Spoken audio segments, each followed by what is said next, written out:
높고 푸르던 가을 하늘이 잿빛으로 변했습니다. 어제 이어 오늘도 중부지방을 중심으로 미세먼지 농도가 치솟고 있습니다. 새벽 한때 경기도의 초미세먼지 농도는 세제곱미터당 83 마이크로그램으로 매우 나쁨 수준까지 올라갔고 서울은 56 마이크로그램으로 나쁨 수준을 보였습니다. 어제 유입된 중국발 스모그가 쌓인 데다 국내에서 발생한 미세먼지가 더해지면서 오늘 또 하루 종일 공기의 질이 좋지 않겠습니다. 특히 중부 내륙 곳곳에는 가시거리가 200m가 안 될 정도로 짙은 안개까지 끼면서 출근길 교통 안전에도 주의가 필요합니다. 네, 이 미세먼지는 내일 오후에 바람이 불면서 사라지겠는데요. 이제 위드 코로나로 사람들 움직임도 많아지고 또 에너지 사용량도 늘어나면 한동안 잊고 있었던 미세먼지가 다시 심해질 수 있다는 전망입니다. 김민 기자입니다. 미세먼지가 좀 끼어 있는 것 같아요. 그래서 좀 답답해요. 나오면 좀 화날 거라고 생각했는데 그렇지가 않네요. 어제에 이어 오늘도 잿빛 하늘이 계속됩니다. 오늘 새벽 서울의 초미세먼지 농도는 세제곱미터당 44 마이크로그램, 충북 43 마이크로그램 등으로 중부 대부분에서 나쁨 수준을 보이고 있습니다. 어제 들어온 중국발 스모그가 나가지 못하고 쌓인 건데 여기에 국내 미세먼지까지 더해졌습니다. 사람들 이동이 많아지면서 점점 또 에너지 사용량이 좀 증가를 좀 하고 있거든요. 아마 미세먼지 현상이 예전처럼 되돌아가지 않느냐.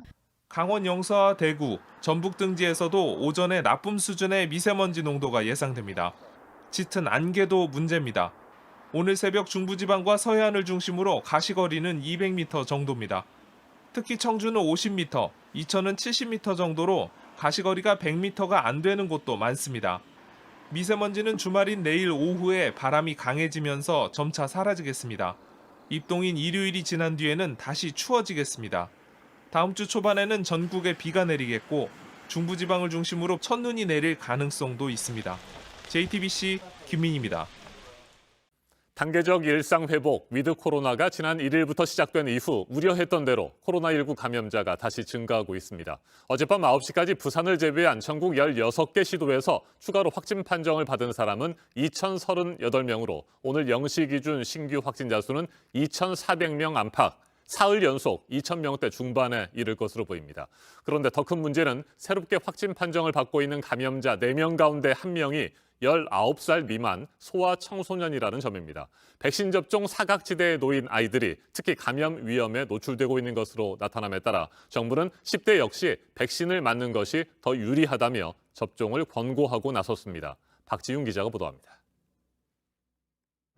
교육부에 따르면 최근 일주일 사이 유치원, 초중, 고교 하루 평균 확진자 수는 약 350명으로 전주보다 30% 급등했습니다. 지난 3월부터 확진된 학생 29,700여 명 가운데 8% 이상이 지난 일주일에 확진됐습니다. 전체 확진자 중 10대 이하 비율도 늘어 4일 0시 전국 신규 확진자 2,480여 명 가운데 10대 이하 비중은 22.4%로 9월 말 16.5%보다 증가했습니다. 하루 전에는 24.8%로 확진자 4명 중에 1명이 10대였습니다. 12세에서 17세의 경우 백신 접종률도 크게 떨어져 2차까지 맞은 비율은 0.6%에 그쳤습니다. 18세 이상 88.3%와는 크게 차이가 납니다. 오는 22일 전국 학교에서 전면 등교 시행을 앞두고 방역당국은 접종을 적극적으로 권장하기 시작했습니다. 10대 접종에 대해서는 현재 접종을 강제하지는 저희가 않고 있지만 현재 의학적으로도 접종으로 인한 이득이 높아지고 있는 감염 위험성에 비해서는 더 높다라고 판정하고 있고 어젯밤 9시까지 부산을 제외한 전국에서 신규 확진자 수는 2,038명으로 사흘 연속 2,000명을 넘었습니다. JTBC 박지윤입니다. 더불어민주당 이재명 후보에 맞설 국민의힘 대선 후보가 오늘 결정됩니다. 오후 2시 서울 용산구 백범 김구 기념관에서 열리는 2차 전당대회에서 국민의힘 대선 후보가 선출됩니다. 윤석열 후보 측은 조직력과 막판 지지층 결집을, 홍준표 후보 측은 2030 세대가 지탱하는 바람을 강조하면서 자신감을 나타내고 있습니다. 그런데 최근 공개된 여론조사들을 보면 그야말로 초박빙입니다. 강희영 기자입니다. 국민의힘 대선 후보 경선 당원 투표가 최종 투표율 63.89%로 마감했습니다. 여기에 4개 여론조사 업체가 각 1,500명씩 6,000명의 국민 여론조사 결과까지 더해 최종 후보를 결정짓게 됩니다. 판세는 여전히 안개 속입니다. 여론조사에서도 두 후보가 국민의힘 대선 후보 적합도에서 각 27%로 같았습니다. 일주일 전 조사 때보다 윤 후보는 7%포인트, 홍 후보는 2%포인트 올랐습니다. 윤석열 후보 측은 상승세를 나타내는 지표라고 보고 있습니다. 아직 안 끝났고 오늘만 저녁까지 최선을 다하겠습니다. 높은 당원 투표율 역시 지지층이 결집한 결과라고 자신했습니다. 전국 한 245개 당협 중에 윤석열 후보를 지지하는 당협위원장이 한 160개 정도 되고요. 저는 한 2자리 숫자 차이로 이긴다 이렇게 보고 있습니다. 반면 홍준표 캠프 측은 2030 세대를 중심으로 바람이 불고 있다며 5%포인트 차이로 이길 거라고 주장했습니다. 홍 후보는 국민 여론조사 방식도 자신에게 유리하다고 말합니다. 전화 면접조사 방식인데 후보를 고르지 않으면 그래도 누구인지를 다시 묻습니다. 최종론 하면 10명 중에 7~8명이 홍준표를 찍습니다. 유승민, 원희룡 후보도 막판까지 지지를 호소했습니다. 일반 국민 여론조사 그 민심은 저는 굉장히 빠르게 제가 따라잡았다고 생각을 합니다. 준비되어 있는 원희룡 후보에 대해서 여러분 전략적인 선택을 해주시기 바랍니다. 최종 후보를 발표하는 국민의힘 전당대회는 오후 2시 백범 김구기념관에서 열립니다. JTBC 강연입니다. 문재인 대통령이 유럽 순방을 마치고 귀국길에 올랐습니다. 마지막 일정으로 동유럽 국가 정상들과 잇따라 만났고 원전 부분 협력에 합의를 했는데요. 탈원전 방침과 배치되는 게 아니냐는 논란에 대해서 청와대는 정부 기조에는 변함이 없고 원전 수출이 산업계에 도움이 될 거라는 설명을 했습니다. 김소연 기자입니다. 현지 시간 4일 문재인 대통령은 헝가리와 슬로바키아, 체코와 폴란드 등 비세그라드 그룹 V4와 정상회의를 열었습니다.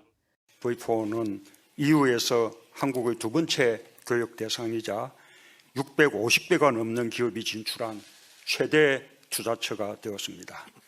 전기차 배터리를 비롯한 미래 유망 산업을 중심으로 양측 간 협력은 더욱 강화되고 있습니다. 양측은 과학기술 공동연구 양해각서를 체결하고 에너지 분야 등에서 협력을 강화하기로 했습니다. 눈길을 끄는 건 원전 협력에 합의한 대목입니다. 폴란드는 원전 6기를, 체코는 원전 1기를 지을 예정인데 한국 수력원자력이 입찰에 참여합니다. 앞서 한헝가리 정상회담에서 원전 없는 탄소 중립은 불가하다는 게 양국의 공동 의향이란 헝가리 대통령의 발언이 나와 논란이 불거졌습니다. 국내에서 탈원전을 강조해온 문 대통령이 외국 정상 앞에선 원전의 필요성을 인정한 게 아니냐는 겁니다. 청와대는 진화에 나섰습니다. 문 대통령은 2050년 탄소 중립까지 원전의 역할은 계속되나 신규 원전 건설은 하지 않고 신재생 에너지와 수소 에너지의 비중을 높임으로써 탄소 중립을 이뤄나가고자 한다고 말했습니다. 국내 탈원전 기조엔 변함이 없다는 겁니다.